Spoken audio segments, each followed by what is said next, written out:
बिस्मिल्लाहिर्रहमानिर्रहीम। My name is Ali Iftikhar. Welcome to my YouTube channel. आज मैं बहुत खुश हूँ। खुशी की वजह क्या है, मैं अभी सेस यूनिवर्सिटी ऑफ टोरंटो के साथ कॉल ख़त्म करके तो हटा हूँ। तो उसमें मुझे एक गुड न्यूज़ मिली है। जितने भी बंदे जिन्होंने ईसीए के लिए अप्लाई किया हुआ है थ्रू सेस, उन सब के लिए गुड न्यूज़ है। तो जैसे ही मुझे वो गुड न्यूज़ मिली, मैंने फ़ौरन सोचा कि मैं एक वीडियो बनाऊं और उसे अपलोड करूं। So if you are applying for ECA through CES, तो आपने मेरी ये वीडियो एंड तक देखनी है कि ईसीए जो आपका रुका हुआ है सेस के साथ, आपने एचईसी से डॉक्यूमेंट्स अटेस्ट करवा लिए हैं, लेकिन आप उसे भेज नहीं पा रहे क्योंकि एचईसी इलेक्ट्रॉनिकली ट्रांसमिट नहीं कर रहा डॉक्यूमेंट्स को। फिजिकली सेस जो है यूनिवर्सिटी ऑफ टोरंटो आपके डॉक्यूमेंट्स को रिसीव नहीं कर रही, तो आपका ईसीए का प्रोसेस इस टाइम पे रुका हुआ है। तो उस प्रोसेस को आप कैसे रिज्यूम कर सकते हैं, ये मैं आपको अभी बताता हूं। Stay tuned for the video.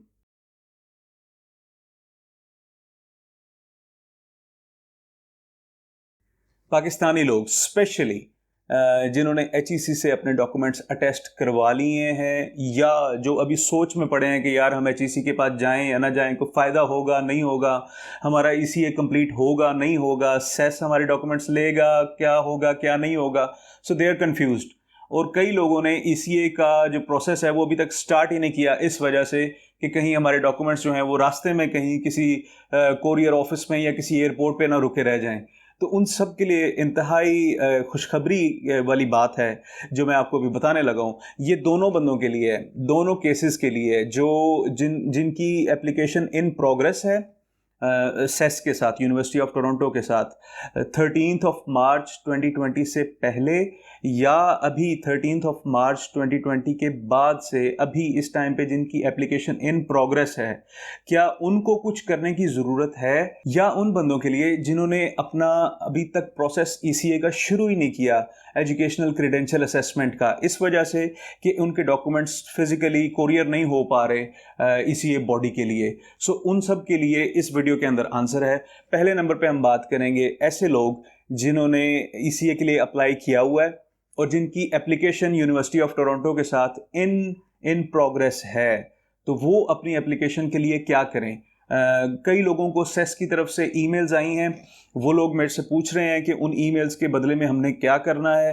तो आज से पहले तक तो मैं उन्हें यही कहता रहा हूँ कि you don't need to do anything, लेकिन आज जो मेरी सेस के साथ कॉल हुई है उसमें मुझे जो बातें पता चली हैं वो ये है कि अगर आपकी एप्लीकेशन इन प्रोसेस है ऑलरेडी, 3 महीने हो गए हैं, 2 महीने हो गए हैं, 4 महीने हो गए हैं, और आपको अभी तक उसका रिस्पॉन्स नहीं आया, तो आपने क्या करना है, आपने ईमेल करनी है learn@utoronto.ca। ये मैंने नीचे डिस्क्रिप्शन में लिख दिया ईमेल एड्रेस। आप उनको अभी फौरी तौर पे ईमेल करें, उनको आप अपना स्टूडेंट नंबर बताएं, एक्स एक्स से जो आपका स्टूडेंट नंबर शुरू हो रहा होता है वो स्टूडेंट नंबर उनको आप दें, और उनको कहें कि जी मेरी एप्लीकेशन आपके साथ फलाने दिन से स्टार्ट हुई है, मेरे डॉक्यूमेंट्स फलानी डेट को आपको रिसीव हो चुके हैं। अभी मैं अपने एडिशनल डॉक्यूमेंट्स ये याद रखिएगा, एडिशनल डॉक्यूमेंट्स मैं अपनी एप्लीकेशन के ऊपर अपडेट करना चाहता हूँ, अपलोड करना चाहता हूँ, तो उसका मुझे तरीकाकार बताया जाए। ये याद रखें कि जब आपकी एप्लीकेशन लॉक हो गई है एक दफ़ा सेस के साथ, तो आप उसको एडिट नहीं कर सकते। अगर आपने उसमें कोई नाम चेंज करना है, या कोई अपनी क्रेडेंशियल को बढ़ाना है उसमें, या क्रेडेंशियल को कम करना है, जो भी करना है, आप उसको चेंज नहीं कर सकते जब आपकी एप्लीकेशन एक दफ़ा लॉक हो गई है उनके साथ। तो जब आपने अपनी एप्लीकेशन के अंदर कोई चेंज आपको चाहिए, जब आपने कोई एडिशनल डॉक्यूमेंट उसमें अपलोड करना है, तो उसका तरीकाकार यही है कि आपने learn@utoronto.ca को ईमेल करनी है और उन्हें कहना है कि हमारे एडिशनल डॉक्यूमेंट्स की रिक्वेस्ट है, तो आप इसको काइंडली हमें एक लिंक दें। वो आपको एक लिंक देंगे, उस लिंक पे आप क्लिक करेंगे, then you will be able to upload your documents in the CES portal. अब जिन लोगों का 13 मार्च से पहले फिजिकली डॉक्यूमेंट्स रिसीव हो गए हैं सेस के ऑफिस में, उनको ये स्टेप करना मैंडेटरी नहीं है, ज़रूरी नहीं है उनके लिए। लेकिन अगर वो कर लेंगे तो उसका फ़ायदा क्या होगा मैं बताता हूँ। उसका फ़ायदा ये होगा कि इस टाइम पे जो सेस के एम्प्लॉयज़ हैं वो अपने घरों से बैठ के काम कर रहे हैं, they are not physically working from university of Toronto. तो जो आपके फिजिकली रिसीव डॉक्यूमेंट्स हैं यूनिवर्सिटी ऑफ टोरंटो के पास, वो उन एम्प्लॉयज़ के सामने उस टाइम पे नहीं हो सकते, क्योंकि अपने अपने अपने घरों से काम कर रहे हैं। तो जब आपकी जो एप्लीकेशन है सेस के पोर्टल पे, उस एप्लीकेशन के अंदर जब एचईसी के अटेस्टेड, जिसके ऊपर एचईसी की स्टैंप लगी होगी, वो डॉक्यूमेंट्स अपलोड हुए होंगे, तो उन्होंने क्या करना है, उन्होंने सिंपली आपके डॉक्यूमेंट्स देखने हैं, एचईसी से ऑनलाइन वेरीफाई करना है। एचईसी इस टाइम पे ऑनलाइन वेरिफिकेशन उनको दे देगा उनके पोर्टल में।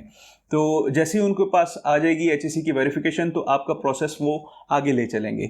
अगर अगर अगर आपके अपलोडेड डॉक्यूमेंट्स नहीं होंगे तो इसका नुकसान ये हो सकता है कि वो वेट करें कि यार जब हम फिजिकली ऑफिस में जाएंगे और उन डॉक्यूमेंट्स को हम देखेंगे तो फिर ही हम इसके ऊपर ईसीए का डिसीजन लेंगे। या दूसरी इसकी आउटकम ये हो सकती है कि वो आपको कांटेक्ट करेंगे बजरिया टेलीफोन या बजरिया ईमेल, आपको कांटेक्ट करेंगे और आपसे पूछेंगे कि भाई हमें ये फलाने फलाने एडिशनल डॉक्यूमेंट्स आप भेजें, या आपसे कोई वेरिफिकेशंस मांगेंगे।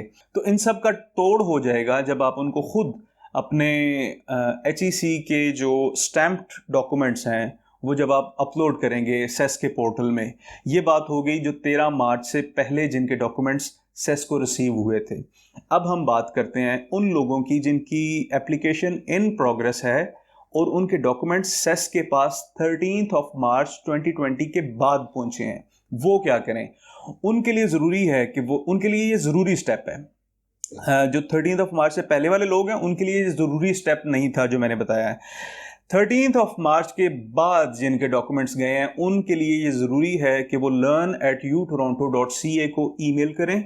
लेकिन अगर उनके ऊपर एचईसी की स्टैंप नहीं थी तो फिर आपने वो डॉक्यूमेंट्स दोबारा अपलोड करने हैं उसके ऊपर। अब हम बात करते हैं उन लोगों की जिनकी एप्लीकेशन इन प्रोग्रेस है लेकिन उनके डॉक्यूमेंट्स 13 मार्च 2020 के बाद यूनिवर्सिटी ऑफ टोरंटो को रिसीव हुए हैं फिजिकली। तो उन्होंने क्या करना है? उनके लिए ये ज़रूरी स्टेप है, बशर्ते आपके पास जो एचईसी की अटेस्टेशन आई थी जहां पे एचईसी ने स्टैंप किया हुआ था आपके डॉक्यूमेंट्स को, अगर आपने वही स्टैंप डॉक्यूमेंट्स अपलोड किए थे अपने सेस के पोर्टल में तो फिर आपको ये स्टेप करने की ज़रूरत नहीं। लेकिन ज़्यादातर लोग जिनका मुझे पता है वो एचईसी की स्टैंप के बगैर उन्होंने अपने डॉक्यूमेंट्स सेस के पोर्टल पे अपलोड किए हुए हैं। उनको दोबारा ये एडिशनल डॉक्यूमेंट्स की रिक्वेस्ट दे के अपने एचईसी के अटेस्टेड या एचईसी के स्टैंप डॉक्यूमेंट्स की स्कैन्ड कॉपी सेस के पोर्टल में अपलोड करना ज़रूरी है। अब उसमें एक सिनेरियो ये है कि एचईसी के सील्ड एनवेलप आपके पास पड़ा हुआ है, वो एनवेलप आपने कोरियर नहीं किया अभी तक सेस को, तो वो अगर आप सील्ड एनवेलप को खोलेंगे और दोबारा उनकी तस्वीरें लेंगे तो आपको सील्ड एनवेलप दोबारा करवाना पड़ेगा जब सेस मांगेगा आपसे फिजिकल डॉक्यूमेंट्स।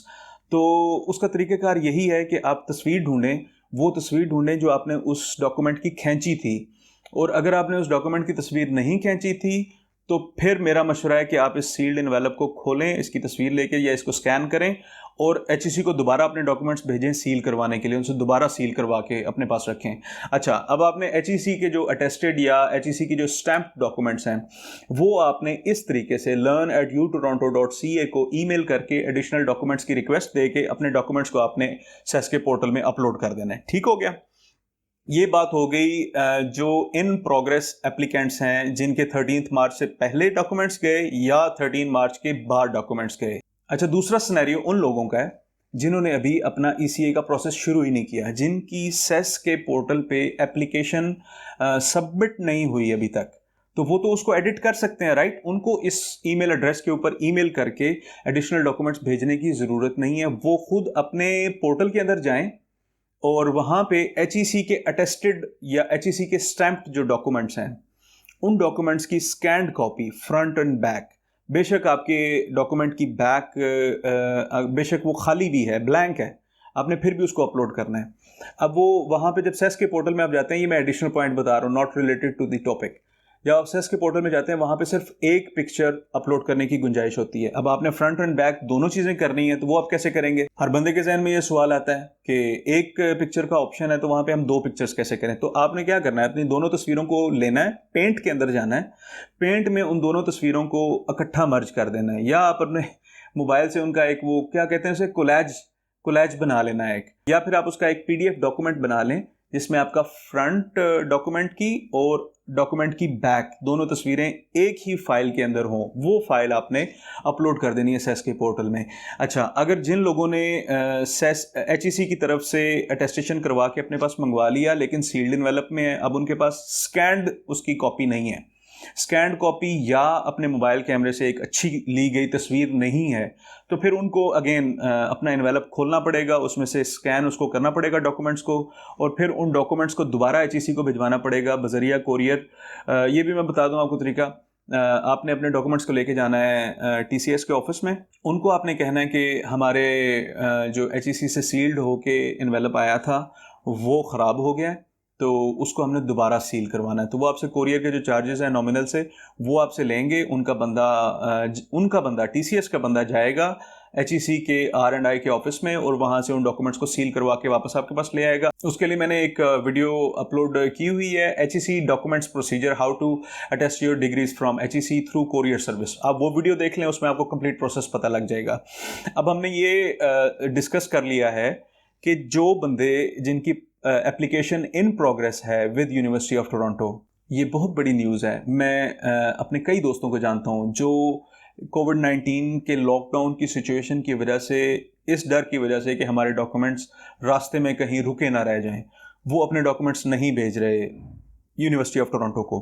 तो वो सारे लोग तैयार हो जाएं, अपने एचईसी के डॉक्यूमेंट्स को स्कैन करें, उनको अपने यूनिवर्सिटी ऑफ टोरंटो के पोर्टल के ऊपर अपलोड करें and go ahead with your application. आपका ईसीए कंप्लीट हो सकता है। ये सारी इन्फॉर्मेशन जो मैं आपको दे रहा हूँ, ये सारी मैंने सेस को अभी कॉल करके उनसे ये सारी इन्फॉर्मेशन लेके, सारी तफसील उनसे जान के फिर मैं ये वीडियो बनानी शुरू कर रहा हूँ। तो ये मेरे मुताबिक बिल्कुल वैलिड इन्फॉर्मेशन है and you can go with it. अगर आपकी एप्लीकेशन इन प्रोग्रेस है तो आप उनको ईमेल करें, अपने डॉक्यूमेंट्स को जो एचईसी की अटेस्टेड स्टैम्प्ड कॉपी है उसको आप उसके ऊपर फौरी तौर के ऊपर अपलोड करें अपनी एप्लीकेशन को। अगर अभी तक आपको अपना ईसीए मौसूल नहीं हुआ, ईसीए मौसूल हो गया then it's okay, no problem. अच्छा, इसमें मैं आपको एक एडिशनल पॉइंट बताना चाह रहा हूँ, ज़िम्नन एक पॉइंट बताना चाह रहा हूँ कि जो लोग अभी सेस के साथ अपनी एप्लीकेशन स्टार्ट करेंगे या जिनकी इन प्रोग्रेस एप्लीकेशन है और वो अपने एडिशनल डॉक्यूमेंट्स अभी अपलोड करेंगे अपने अपने लैपटॉप के ज़रिए सेस के पोर्टल में, तो उनके लिए एक अपडेट है। वो ये है कि सेस ने एक अमेरिकन कंपनी को आउटसोर्स किया है, हायर किया है। उस कंपनी का नाम है डॉक्यूसाइन। वो आपके वर्चुअल जो डॉक्यूमेंट्स होते हैं, जो ऑनलाइन डॉक्यूमेंट्स होते हैं, उनको वो सिक्योर बनाते हैं। सेस के पास इतनी टेक्निक्स या इतनी फैसिलिटीज़ नहीं है कि वो जब उन्होंने आपको ईसीए अपना डिलीवर करना है तो उन्हें पता हो कि जी आप ही वो आदमी हैं जिन्होंने ईसीए के लिए अप्लाई किया था। तो इसलिए उन्होंने ये एक सिक्योरिटी के लिए इस कंपनी को हायर किया है। जब आपका ईसीए रिसीव करने का टाइम आएगा तो ये जो डॉक्यूसाइन की कंपनी है ये आपके साथ वेरिफिकेशन प्रोसेस करेगी, 2 स्टेप वेरिफिकेशन प्रोसेस करेगी। एक तो ये आपको ईमेल करेंगे, ईमेल में आपसे कंफर्म करेंगे कि you are the right person जिसने खुद अप्लाई किया था अपने ईसीए के लिए, और दूसरे नंबर पे ये आपको टेलीफोन के ज़रिए कंफर्म करेंगे, जो आपने अपना फ़ोन नंबर अपलोड किया हुआ है सेस के पोर्टल में, उसके ज़रिए आपको ये कंफर्म करेंगे कि you are the same person. जब वो ये वेरिफिकेशंस कर लेंगे तो फिर वो आपको एक सिक्योर लिंक देंगे। उस सिक्योर लिंक के ज़रिए आप अपने ईसीए की जो कॉपी है, ऑनलाइन कॉपी, उसको आप डाउनलोड करेंगे और अपने पास उसको रख लेंगे। तो ये उन्होंने बेसिकली एक तरीका अडॉप्ट किया है ताकि उसी बंदे को ईसीए की रिपोर्ट वो भेजें जिस बंदे ने एक्चुअल में ईसीए के लिए अप्लाई किया था। तो इसमें कोई टेंशन वाली बात नहीं है, ये सिर्फ और सिर्फ एक सेफ्टी एंड सिक्योरिटी फीचर है जो उन्होंने एक यूटिलाइज करना शुरू किया है। जब आपको वो ईसीए की कॉपी आ गई और अगर आप किसी यूनिवर्सिटी में अप्लाई कर रहे हैं या आप किसी एम्प्लॉयर को देना चाह रहे हैं या आप किसी भी ऐसे इदारे को देना चाह रहे हैं जो आपको कहता है कि भाई इसको फर्दर वेरीफाई करें, where is the physical document आपने नहीं दिया, आप इसको फर्दर वेरीफाई करें, तो फिर आपने क्या करना है, आपने सेस को ईमेल करनी है। सेस को कहना है जी कि वो फलां इंस्टीट्यूशन है, आप उस इंस्टीट्यूशन को वैलिडेशन की कंफर्मेशन दें कि मेरा ईसीए की रिपोर्ट जो है वो वैलिड है। तो फिर सेस उस इंस्टीट्यूशन को खुद ईमेल करेगा और कंफर्म कर देगा कि जी ये ईसीए वैलिड है, आप इसको यूज़ कर सकते हैं। ये सारी सिचुएशन की बात हो रही है जो लॉकडाउन की वजह से है। तो जब लॉकडाउन ख़त्म हो जाएगा तो आपका ईसीए आपको रिसीव हो चुका हो या आपका ईसीए अभी तक ऑन वे हो, आपने अपने डॉक्यूमेंट्स को फिज़िकली यूनिवर्सिटी ऑफ टोरंटो को भेजना होगा। ये मेरी उनके साथ एक ईमेल कम्युनिकेशन में बात हो चुकी है। जब आपका ECA रिसीव हो गया या नहीं हुआ, मैं रिपीट कर रहा हूँ, आपने लॉकडाउन के बाद अपने डॉक्यूमेंट्स को सेस यूनिवर्सिटी ऑफ टोरंटो को भेजने होंगे फिजिकली फॉर देयर रिकॉर्ड। ये ज़रूरी है। बेशक आपने अपने डॉक्यूमेंट्स अपलोड कर दिए हैं, HEC की स्टैम्प आपने अपलोड नहीं की है, आपने अपने फिजिकली डॉक्यूमेंट्स उनको भेजने हैं आफ्टर द लॉकडाउन, ये फाइनल बात है, ठीक है। जब तक लॉकडाउन चल रहा है उस वक्त तक आप इस इलेक्ट्रॉनिक वे को यूज़ कर सकते हैं और सेस की प्रोफाइल के अंदर अपनी अटेस्टेड HEC की स्टैम्प डॉक्यूमेंट्स को अपलोड कर सकते हैं। ये सारा सिनेरियो यूनिवर्सिटी ऑफ टोरंटो के हवाले से था। मैं आखिर में एक डिस्क्लेमर दे देता हूँ कि ये सारी इन्फॉर्मेशन मैंने खुद अभी यूनिवर्सिटी ऑफ टोरंटो को कॉल करके उनसे ये सारी इन्फॉर्मेशन रिसीव की है, तो ये कंफर्म है, ये वैलिड न्यूज़ है जो मैं आपको सारी दे रहा हूँ। अगर आप वेस्ट को, आईसेस को, आईकैस को या ECA की किसी और बॉडी को देख रहे हैं यूनिवर्सिटी ऑफ टोरंटो के अलावा, तो फिर आपने खुद उनकी वेबसाइट पे जाके या उनको कॉल करके या उनको ईमेल करके आपने उनसे कंफर्म कर लेना है कि क्या तरीक़ेकार है। दूसरे नंबर पे अगर आप सेस को खुद ईमेल करेंगे या खुद कॉल करेंगे तो वो आपको ये इन्फॉर्मेशन वैलिडेट कर देंगे, तो इफ़ यू वांट आप उनको ऑलवेज कॉल कर सकते हैं। It's always good to double check. बहरहाल ये सारा यूनिवर्सिटी ऑफ टोरंटो के हवाले से लॉकडाउन की सिचुएशन में मैंने आपको अपडेट कर दिया। प्लीज़ इस वीडियो को आप उन लोगों के साथ शेयर करें जो लोग सहमे हुए हैं लॉकडाउन की वजह से और इस डर में मुब्तला हैं कि क्या हमारे डॉक्यूमेंट्स सेस को रिसीव होंगे या हमारे डॉक्यूमेंट्स किसी कोरियर ऑफिस में फंसे ना रह जाएं। तो वो लोग ECA का प्रोसेस कर ही नहीं रहे इस डर की वजह से। और उन लोगों को ये सबसे ज़्यादा डर है कि हमारी एज बढ़ जानी है, हमारा 1 साल जो है वो CRS को इम्पेक्ट करेगा, 5 पॉइंट्स को इम्पेक्ट करेगा। तो वो जल्दी में भी हैं लेकिन उनका ECA का प्रोसेस नहीं हो पा रहा। तो आपने उन लोगों के साथ ये वीडियो शेयर करनी है ताकि वो अपना ECA का प्रोसेस रिज्यूम करें या कंटिन्यू करें या स्टार्ट करें, ठीक है। डरना इससे नहीं है, प्लीज़ आपने कोरोना से डरना नहीं, लड़ना है, ठीक है। तो यूनिवर्सिटी ऑफ टोरंटो आपके डॉक्यूमेंट्स को रिसीव कर रहा है। They are operational right now, they are working from their home. आपने अपने इलेक्ट्रॉनिकली अपने HEC के स्टैम्प डॉक्यूमेंट्स को अपलोड करना है and then you have nothing to worry about. You need to only grab that ECA with your both hands. ये एक opportunity है, and grab that opportunity with your both hands. अच्छा, इसके साथ मैं आपको एक और न्यूज़ भी देना चाह रहा हूँ कि मैं नेक्स्ट वीक से IELTS की डेली टिप्स जो हैं वो YouTube के ऊपर अपलोड करूँगा। मेरा IELTS के अंदर जो बैंड्स आए थे मैं वो अपनी सारी जर्नी आपके साथ शेयर करूँगा और डेली एक टिप मैं IELTS के हवाले से आपको दूंगा। तकरीबन 40 टिप्स हैं, तो it will take about 40 days to upload those videos. मैं डेली कमिट करूंगा कि डेली वो एक वीडियो मैं अपलोड करता जाऊं। अच्छा, अब मैंने आपको इतनी अच्छी अच्छी खबरें दी हैं, इतनी अच्छी अच्छी बातें बताई हैं, सेस यूनिवर्सिटी ऑफ टोरंटो की गुड न्यूज़ आपको दी है कि आपका ECA हो सकता है, सारी चीज़ें बताई हैं। अब ये नहीं आपने करना कि मेरी वीडियो को आप क्रॉस के ऊपर क्लिक करके अपने जो ब्राउज़र की विंडो है उसको क्लोज़ करके तो ख़त्म कर दें। नहीं, अगर आपने मेरा चैनल सब्सक्राइब नहीं किया हुआ तो उस चैनल को प्लीज़ सब्सक्राइब कर लें और जो वो बेल आइकॉन है वो उसकी सेटिंग आजकल हुई हुई है पर्सनलाइज्ड में, तो वो आपको नोटिफिकेशंस नहीं आती हैं जब बेशक आपने बेल आइकन प्रेस किया हो लेकिन मेरी नई वीडियो की नोटिफिकेशन आपको नहीं आती है। तो बेल आइकॉन पे क्लिक करने के बाद आपने ऑल वाले ऑप्शन को क्लिक करना है। ऑल वाला ऑप्शन जब आप चूज़ कर लेंगे तो फिर मेरी सारी वीडियोज़ की नोटिफिकेशन आपको आनी शुरू हो जाएगी। मैं उम्मीद करता हूँ कि इस वीडियो ने उन लोगों की हेल्प की होगी जो ECA के प्रोसेस के अंदर इस टाइम पे स्टक हैं और उनको नहीं पता कि हमने क्या करना है, तो ये वीडियो उनको सारी चीज़ बता देगी कि आपने ये करना है। और दूसरे नंबर पे जो मैं IELTS की वीडियोस अपलोड करूँगा वो उन लोगों को हेल्प करेगी जो IELTS के टेस्ट के लिए प्रिपरेशन कर रहे हैं। अब उसमें मेनली मैंने ये बताया कि मेरे जिस तरह IELTS के लिसनिंग के अंदर 9 बैंड्स आए थे वो मैंने किन टिप्स को फॉलो किया था, और रीडिंग में मेरे 8.5 बैंड्स आए थे, और राइटिंग में 7 बैंड्स आए थे, स्पीकिंग में 8 बैंड्स आए थे। तो ये बैंड्स मैंने किस तरीके से फर्स्ट अटैम्प्ट के अंदर हासिल किए थे और आप इनको किस तरह अचीव कर सकते हैं, तो वो सारी टिप्स होंगी। So please stay tuned for that. This is Ali Iftikhar and I am signing off.